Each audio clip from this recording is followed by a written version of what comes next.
All right. Good afternoon, everyone. I hope everyone's having a great Tuesday. I want to welcome you guys to the first webinar um, that is being sponsored by APPs here as part of the Society for Surgery of the Alimentary Tract. Quite the phrase. Try to say that fast 5 times. It is my pleasure today to introduce Dr. Ryan Day. He is a transplant surgeon and surgical oncologist at Advent Health in Orlando, Florida. He did his residency in general surgery at Mayo Clinic in Arizona, his surgical oncology fellowship at MD Anderson in Houston, Texas, and his abdominal transplant fellowship at the University of California in San Francisco. He currently performs abdominal transplant and abdominal-based surgical oncology and is currently a member of the HPB program subcommittee for SSAT, and is here to chat with us about APP split share billing. Welcome, Dr. Day. Thank you for having me. It's interesting. Melissa and I got to talking about this at AHPBA last year, and I was right in the middle of a contract negotiation with my institution, and this had become one of the sticking points of split share billing between a lot of the physician renegotiations, and our lawyers had become very familiar with it during that time period. And in order to keep up with them, I had to learn about it so we could adequately negotiate for our group. So I ended up diving pretty deep into this subject. And so I'm glad to share what I've learned with you guys today. So we're going to talk kind of through the 5 Ws and then a little bit of how to do this. They're in a little bit out of order, but I think it'll make sense as we go through it. So as this process of CMS regulations changed, there's this quote that kind of came out that said, our goal on healthcare is if we can't, instead of healthcare costs going up 6% a year, get it to the level of inflation or maybe just slightly above inflation, we'll have made huge progress. And by the way, the single most important thing we could do in terms of reducing our deficit. That's why we did it. And this quote applies to a lot of healthcare changes that have happened in the last couple of years, whether that's Medicare renegotiations, changes in physician compensation through the Medicare program, or with the implementation of policies like split share billing. So why are we doing this? Well, the first reason is because Medicare says we have to. And as we all know, when Medicare changes their regulations and changes the way they want to do things, the private insurers are likely going to follow suit closely thereafter. So we can see here the total Medicare spending in billions of dollars, and we can see that it's gone from $7.5 billion in 1970 up to $905 billion last year. So Medicare has taken a number of steps in order to address this and at least try to level out the curve, as opposed to continue the exponential growth that we've seen. And there's been changes in practice patterns over the last, 50 years that Medicare's been around. And the first is that originally Medicare was only participated in by physicians. And this Medicare Physician Fee Schedule, or the MPFS, physicians are reimbursed at 100% of the rate of this table that's published by Medicare. Recently, we've seen some declines in the amount that the individual codes are reimbursed for through Medicare. This last year, for instance, saw about a 3% reduction in those codes. And that's decreased the overall compensation coming out of the program. And then really when APP started to become more ubiquitous throughout medicine and they started to bill on their own, Medicare came up with this kind of compromise that an APP that bills under their own NPI number would receive 85% of the fee in reimbursement that physicians were currently getting 100% for. Early on in the implementation of APPs into the medical workforce, particularly on the hospital side of things, we saw a couple of different practice patterns. Some individuals set up as parallel work or worked in individual services, particularly early on in things like diabetes management, where MDs and APPs, while working in the same practice setting, were really working alongside of each other. They each had their own patients, and they would each bill for their own patients. So that's kind of the parallel work model. And then early on in the experience, we saw that there was the coordinated work model, which tended to be more on, say, the surgical side, where a surgeon, for instance, would have patients that were rounded on with an APP in conjunction, and the surgeon might have duties that took them elsewhere, like the operating room or something like that. So the APP continued to take care of the patients and field phone calls during the daytime. They saw the same patients, but typically in those situations, it's been billed under the MD at 100% of the billing rate. So while the parallel work was more the medical side in the beginning, the medical side saw what the surgical side was doing with coordinated work. And what we've seen in modern inpatient practice is the physician extension model, where one physician will supervise several APPs. And this has become very common in a couple of different practice settings, whether it's internal medicine, emergency medicine, or anesthesia care, actually. And what this has allowed people to do is, for instance, one physician could supervise 4 APPs, and 4 APPs could admit many patients from the emergency room. And while the MD was supervising them and reviewing charts and making recommendations or discussing difficult cases, they were doing the billing because they were supervising the admission and the attending on, for instance, all of these patients.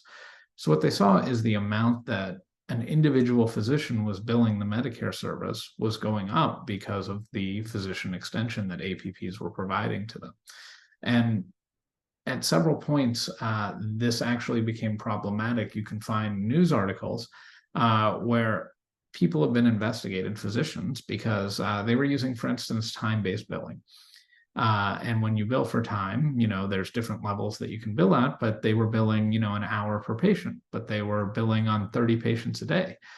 So they were billing more than 24 hours of their time in a day because they were using physician extenders, and they were billing for both their time as well as the APP's time. The problem with that is it gets into several other regulations, including fair market value, and several hospital systems that were running amok of that got fined several $billion in the early 2010s. But as Medicare saw this model become more ubiquitous throughout healthcare, they decided to come up with a solution. So that solution has been split share billing. And what is split share billing? So this is the definition that's published by CMS. A split or shared visit is an E&M visit in the facility setting, so only in the hospital, that is performed in part by both a physician and a non-physician practitioner, another name for an APP, who are in the same group in accordance with applicable law and regulations, such that the service could be billed by either the physician or the NPP if furnished independently by only one of them. Payment is made to the practitioner who performs the substantive portion of the visit. So this is the broad definition that CMS has published in their updated regulations regarding billing. And we're going to dive into several parts of this because the parts we're going to dive into are the parts that the lawyers really like to dive into as well as they look at this. So the first is, what do they mean by the substantive portion of the visit? And for all intents and purposes, that's going to mean time. By the time split share billing is mandatory, the only metric that will matter is time. There is a key component metric which can currently be used, and we'll get into that a little bit, but by the time split share billing is fully implemented and mandatory, time will be the only factor that you can use. And what they want you to do is essentially calculate the amount of time that a physician spends with the patient or performing patient care, and the amount of time that the APP spends with the patient performing patient care, and determine who has spent 51% of the time between the two of them. This is a little bit of a troublesome metric. It's like the least bad metric they could come up with, but it presents several problems. For instance, one issue that we've run into is, say you have a less experienced APP and a more experienced physician. Well, a less experienced APP may need more time and more teaching in order to interpret lab results or figure out how to manage the patient, whereas it may be a problem that a physician that's experienced has seen several times. And they be able to manage quite quickly. Well, in that scenario, it actually favors the APP billing, even though they were less experienced and less of the manager of the issue. Similarly, if a more senior APP is very experienced, they may breeze through problems, whereas the physician may spend more time communicating with other providers or coordinating the patient's care or something along those lines, particularly in like oncology cases. And even though the APP did more of the day-to-day work, the physician did more coordination of care, and that can lead to the opposite problem. But what they want you to do is calculate who spent the majority of the time for each individual day. And whoever it was is going to end up billing. And what they think is, if you look back at that model where a physician supervises several APPs or works with several APPs, that the majority of those patients are actually going to have more of their time spent with the APP. Therefore, they would bill instead of the physician, and the total Medicare rate would go down by 15% for those patients on what's being reimbursed. That raises some side issues, particularly how hospitals receive compensation from Medicare and how they pay it out to physicians as well as APPs. Physicians in their contracts tend to have an RVU or production bonus where, based on the work they do, the amount that they bill for, they get extra money or part of their salary based on. Whereas APPs tend to be employed by their institutions. So there's no work incentive paid out to the individual APP, no matter what their billing are under most current hospital contracts. So what that actually leads to is most hospitals are incentivized to bill under the APP and split share billing instead of the physician, because even though they take a 15% reduction, they have no work incentive to pay out to the physician. Now, this is a little different in, say, academic practice or models that don't have RVU targets. So it can be a little different depending on your practice pattern and what your contracts look like. These are two common scenarios, and then ultimately the most common scenario is going to be the co-rounding model, particularly in surgical fields, where a physician, for instance, spends 20 minutes of time rounding, the APP spends 20 minutes of time reviewing labs or rounding and that sort of thing. But then there's a co-rounding time where the two individuals are rounding and seeing a patient together. The way the rules are written, only one individual can take credit for the co-rounding time. So you might look at this and say, well, the total time spent was 80 minutes by both providers. You can only bill for 60 minutes under this because only one individual can take credit for the co-rounding time. Interestingly, the co-rounding time can be taken credit for by either individual based on the preferences of the institution and how they've set things up, or the billing practices of your billers. So this sort of model here, where one individual spends 20 minutes and another spends 20 minutes, either one could ultimately bill under the split share billing rules. Now, the exception to this time-based billing is the key component billing, but that's going to end on January 1st of this coming year, and split share billing isn't even mandatory yet when that's ending. But the key component allows for one individual or the other to bill in totality for the split share if they performed one of the key components, and that's either history, the physical exam, or the plan in its totality, to the exclusion of the other individual, so either the physician or the APP. But that's largely going to be a legacy and won't be a part of any actual implemented future split share billing. Some other interesting nuances to this is split share billing doesn't actually require both individuals to see the patient on any given day. The APP or the physician can see the individual, but you can have work that's away from the patient. So the APP might be the only one to see the patient on that day, but the physician could end up billing if they did more work on, say, lab review or entering orders, or it could be the opposite. The physician saw the patient, but then the APP ended up doing more charting and more work inside the chart. Part of what several individuals who have become experts on this have predicted is that CMS in the future is going to require tracking within electronic medical records as to time spent by each provider, whether that's documenting or entering orders on patients in order to assist with accurate split share billing. So we'll see how that will go. It's not currently mandated, but could be by the time that split share billing is ultimately implemented. So what counts for time? Both direct patient care activities and indirect patient care activities count for time. So that could be obtaining a history, examining the patient or evaluating them.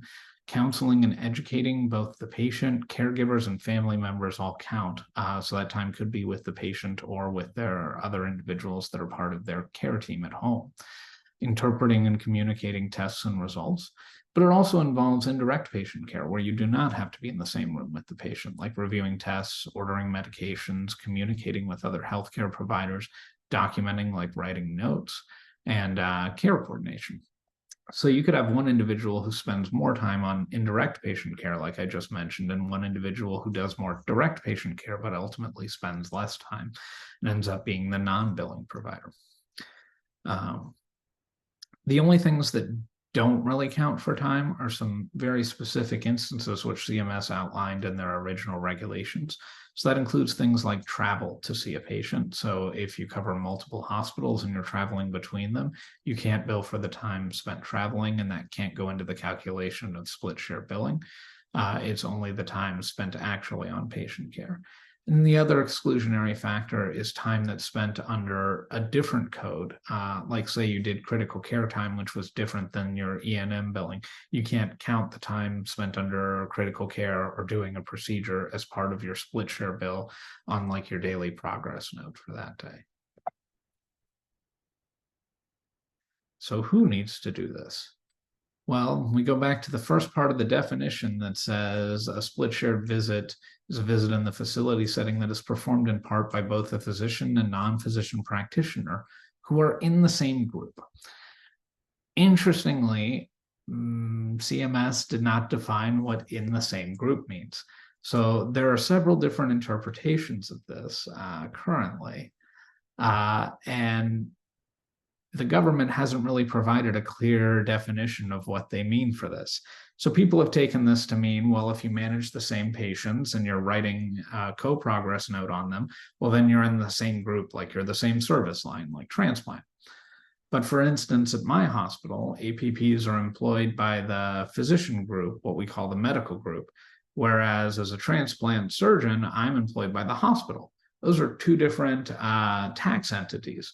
So technically, we're not part of the same group in a certain way of looking at it. And CMS provides no guidance on whether we should split share bill or we should bill independently. It's not entirely clear.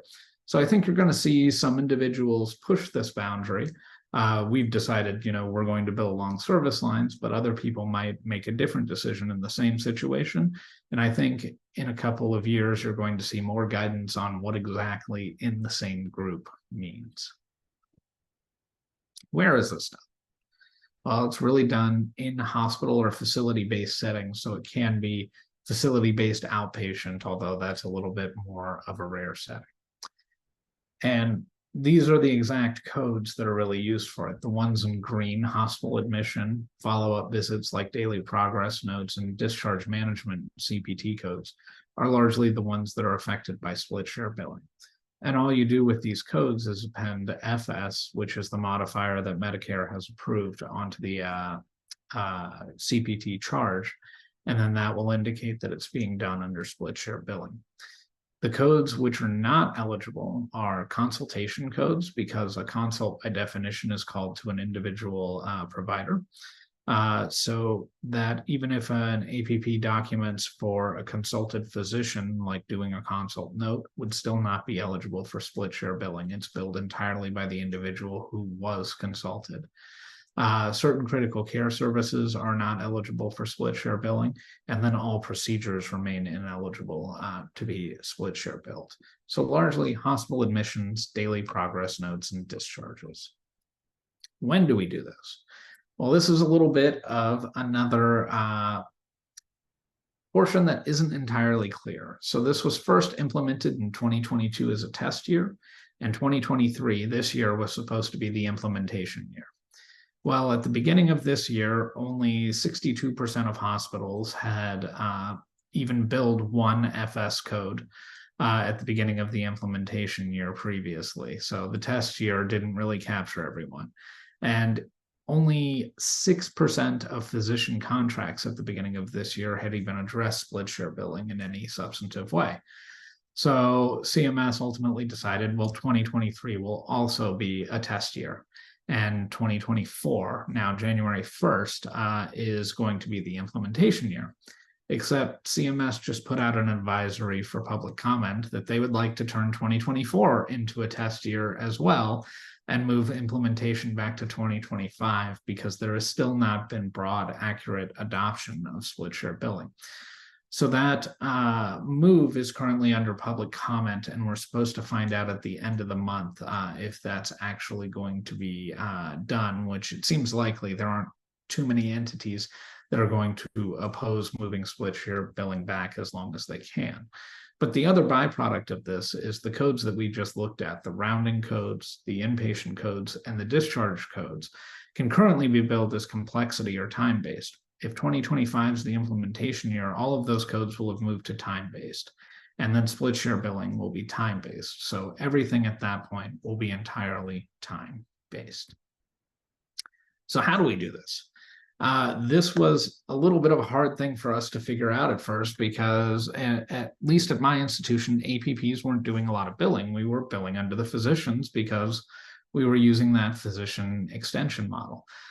So I've done this under Epic because it's the EMR that I use, but you can see kind of a before and after here. So what we decided to do was have when our APPs round or they admit a patient, they put in the charge for whatever that may be. And in this case, this is a subsequent inpatient visit for 35 minutes. One of the APPs I work with, who are all wonderful and great at both billing, and they picked this up faster than I ever did coming out of fellowship. They put in this code and it puts their name here under the service provider and originally under the billing provider. I kind of messed up and not taking it there. We add any modifiers that we have. So you can see we've added the split share visit as the FS modifier. And then transplant surgeons, this is actually a post-op patient. We use modifier 24 because we bill for immunosuppression in the 90-day global period after surgery. So we put in our modifiers and then she signs her note. It's then sent to me and I put in my attestation that I agree with her. We're doing split share billing, and I put in my own assessment and plan. And then I decide, okay, am I billing for this, or did the APP do a greater portion of the work based on minutes in that day? So I either leave things with her name, Jennifer Sample, and submit the bill as she had previously done it. Actually, she had already submitted it, or I modify it under my own name if I'm going to be billing for it on that particular day. So it's really up to communication between the team. There's no automated process built into Epic or Cerner or any of the other electronic medical records that I'm aware of to accomplish this autonomously right now. But again, I think you will see at least a suggestion of who has spent more time in the patient's electronic medical record implemented in the near future for all of the major electronic medical records. So the challenges moving forward as we look at split share billing are going to be compensation models. Particularly if APPs are generating RVUs through their billing, our institution's going to start having similar contracts with APPs that they do with physicians, where they're incentivizing production. My hospital, for instance, has already seen this with some groups, where APPs now get bonuses for, say, the number of RVUs that they bill. Other groups have decided not to go down that route. So it's going to be interesting to see how it changes both physician, but actually APP models, where it may become less of a salaried position, more production-based or not. So that's an ongoing point to keep in mind as you're negotiating contract renewals or new hires with your institutions. The other interesting point this comes into is resident and APP responsibilities when they function within the same service or within the same service line. So what we've seen is some individuals, and this is actually at a West Coast academic center, I was recently talking to people, have realigned what the responsibilities of the APPs are and the residents that are on split services. They've decided that APPs should see the post-op patients because they're in the 90-day global period and no one's billing for their progress notes. And in order for the physicians to retain compensation, the residents should see patients who haven't been operated on yet or who are being admitted to the hospital so that the supervising physician can still bill for them. So you may see that different hospital lines will work that out differently, and that'll be based on both their compensation model and what's advantageous to the institution that you're working at as far as the compensation they pay out. And then electronic time documentation. How much of this is going to be tracked by the electronic medical record, and how much of that is set in stone? Can you override an electronic medical record who says an APP spent 30 minutes reviewing labs and putting in orders? If you say you did 30 minutes, 31 minutes of physical exam, we don't really know what those implementations will look like or what further permutations of the guidelines as they're issued by CMS in the coming years will come to say. So thank you all for your attention, and I'd be happy to take any questions from the audience. Wow, that was amazing. I learned so much. I'm an inpatient provider. We typically don't bill. I think a couple years ago, at least at my institution, there were talks about us, what you mentioned kind of towards the end about writing notes for patients that were admitted and non-surgical patients just to try to capture those charges. Um, but even just today, we heard about a potential different model going forward. And I have to wonder if it's because we're trying to prepare for these changes and trying to stay compliant with this. Um, so I learned a lot. Thank you so much. I was taking notes. Any questions from the audience? There's a question and answer icon that you can put it, or if you want to put them in the chat, we can see those as well.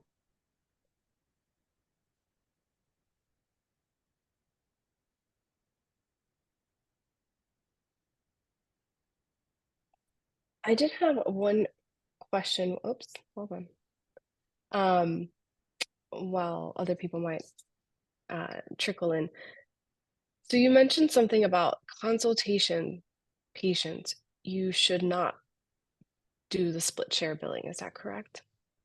Right. So consultations are not eligible for split share billing. The only person who can bill for a consult is the person that it was sent to. So it's possible for APPs to run a consult service, which is commonly done with things like diabetes management in a lot of academic places. So an APP can receive a consult and bill for it. But Mm. say a lot of surgical services where they're consulting the surgeon who does the procedure, then even if the APP does the majority of the work towards the consult, as far as documentation, seeing the patient, entering orders, and coordinating care, they would actually not be eligible to bill for it, even under split share billing. It would only be the physician who the consult was placed to who could bill in that situation. So it's going to depend a little bit on how your service lines are built out as far as how that works. And I guess that goes to your point about the same group, defining what is the group. Yeah, absolutely. Are they tax entities? Are they the same institution? How does it work when people cover multiple institutions? I think there's really going to have to be a lot of guidance as to what that means, and it's just not out there yet. Yeah. I think it's fascinating too because I feel as APPs, uh, we are doing a lot of kind of the coordination of care, at least at my institution. That's not always seen or timed. You know, it's kind of all the background things that you do before you have this face to face with patients. So I'm curious to see how that will play out as we move towards this time based versus the complexity model that we've had in the past. Yeah, and it's also going to be interesting depending on, what if you have a different group that's taking call overnight, for instance, on patients. So if you have an APP during the day and an APP during the night, and they're the primary call points, do you add that up for two different APPs? It's generally no right now.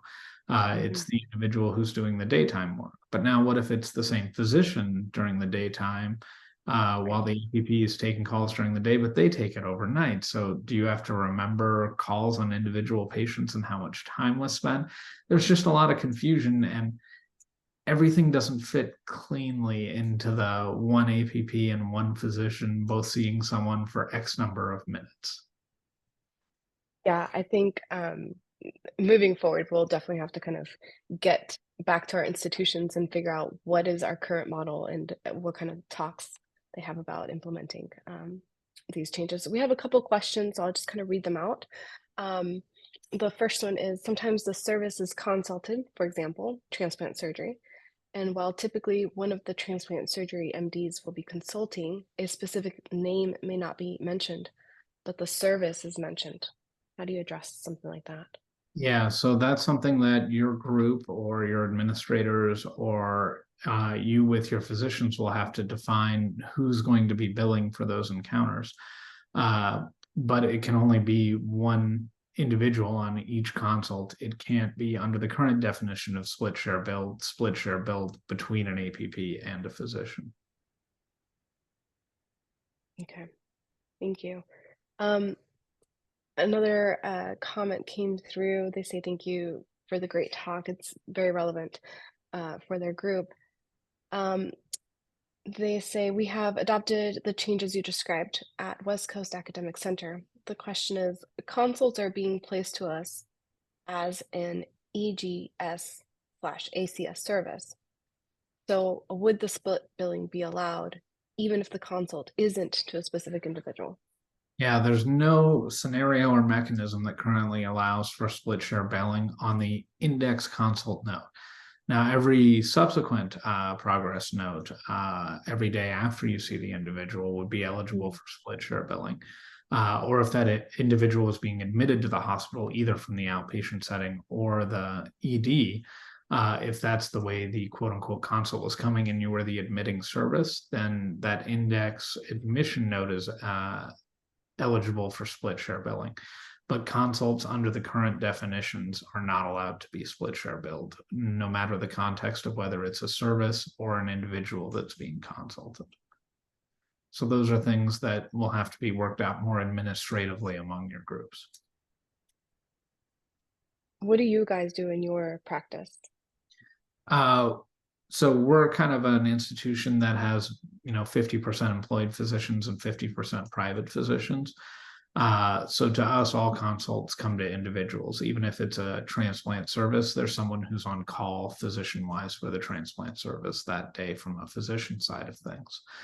But we do have similarly like an APP run diabetes service, and there's an individual, an APP who's on call for the diabetes service. And if we consult them, that individual bills for the consult because they're the ones being consulted.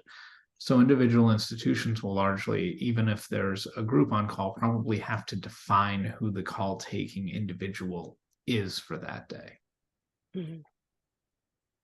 Yeah, this is and it's so relevant, I think, for many of us who work in these collaborative settings. Um, Dr. Day, would you mind putting up your contact information? I feel like you might have a lot of questions coming your way as we process all this information. Or I can also put it in the chat, my contact information for everyone, and then we can kind of try to communicate and get some questions answered if anybody has any moving forward. Let me Uh, put that in the chat here. There back. we go. There we go. Oh, hopefully that went through. And again, thank you so much for this fantastic talk. I want to invite everyone who has attended or who had the opportunity to listen to this, take this information back to your institutions, and really share what you've learned. And I'd like to also invite each and every one of you, whether you are an APP or a physician, you know, please consider having your APPs join alongside you um, here at SSAT. We have a work group within the organization, and we are hoping to build our membership. We try to extend and really connect with other APPs around the country so that we can continue learning from each other and uh, come up with these collaborative efforts like Dr. Day just did for us. And I see a couple of physicians I know in the crowd, so make sure you speak with your APPs as well. That includes you too. Well, thank you so much, everyone, for coming. This was great, and I hope to continue this conversation as I learn more about billing. Have a good evening, everyone. It was great to see you all.